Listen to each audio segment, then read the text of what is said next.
What's going on, everybody? Welcome back to the channel. As you read in the title, I've got something I want to talk about. This here is my baby. This is my 2001 Mazda Miata LS. It has no turbo. It's got no LS swap. This is about as close to bone stock as a Miata gets. You got an intake, you got this carbon fiber spoiler here, and that's really about it. See, now I used to have an exhaust. I used to have a front splitter on this thing. I used to have decals everywhere on it. And it looked more like what you would expect a Miata to look like. But I kind of determined that I actually didn't really like that. So what I did is I hopped on Facebook Marketplace. I got a factory muffler on it. I took off a lot of the decals. Actually, I took off all the decals. Took off the front splitter, and now here I am with an almost stock looking Miata. And made me realize something.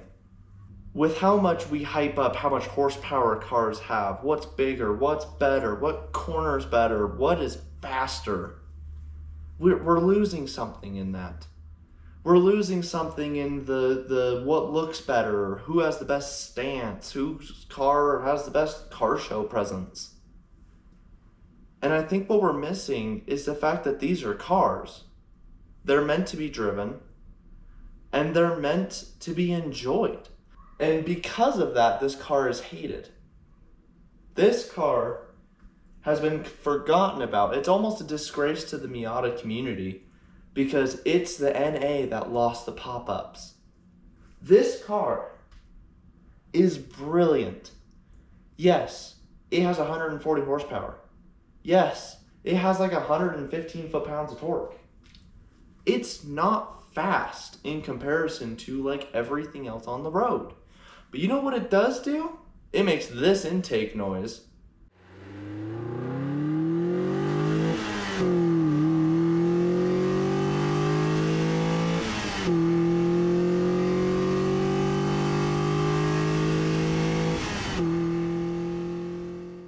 And it also has just enough power that if you really rip on it, and I mean all the way up to 7,200 RPM bouncing off redline, you're gonna be at freeway speeds by the end of the on-ramp without a single issue.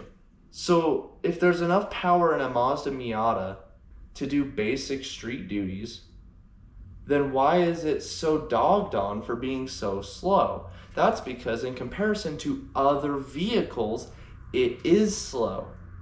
Now, this is not going to be a video ranting about my Mazda Miata. That's going to be a different video because I do love this car. But I've driven many other vehicles. I've driven like Mustangs. I got to drive that new F-150 Lightning that came out a few years ago. And they are very fun. And some of them are very, very fast. The general public has come to the agreement on the new Mustang. It's heavy. It doesn't have that much horsepower. The GT has like 450 horsepower. And so it's just kind of the heavy big Mustang. Yeah. That's kind of the general opinion of it. But that's because when you're comparing a Mustang to a Tesla, there's no reason why you should buy a Mustang out of purely spec sheet. But as soon as you start the Mustang, there is something more to that car than any spec sheet can describe. There are massive builds online, YouTube, Instagram, all these places. The thing that we are missing as a car community is the love and appreciation for cars. If a car comes out that is not faster, if it's not better, then we immediately discard it. We immediately crinkle it up, throw it away, and it's gone. This is an issue. This is a big issue. And it's causing car manufacturers to build stuff that is bigger, it's better, it's more powerful. I mean, we're to the point now that a Corvette can come from the factory with over 1,000 horsepower, driving the 4,000 pound, 400 and some odd horsepower Mustang. It was fast, not slow, If you don't have at least 600 horsepower nowadays, you're slow. You might as well not even be driving. That car had just over 400 horsepower, and it was fast. We don't understand how much horsepower is. Anything above 200 horsepower, it scoots pretty good. And you can't deny that. Now, I am not one to dog on electric cars. I actually think they have a very good purpose in this world, and I like to see the automotive advancements that they hold. But the acceleration of them is brutal. So much so that, like, you do it once or twice, and you're kind of done. My main point here is not the Miata is the greatest car to ever exist, and why would you ever buy anything different?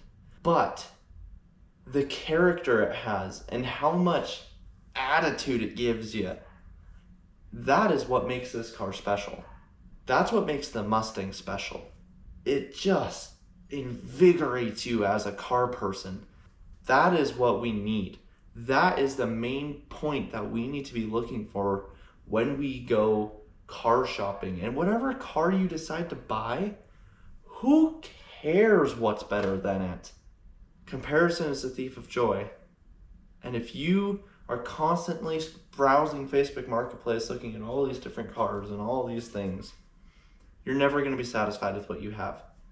And sometimes you really just need to take a step back, go for a drive in your car, truly enjoy it. Don't think about it.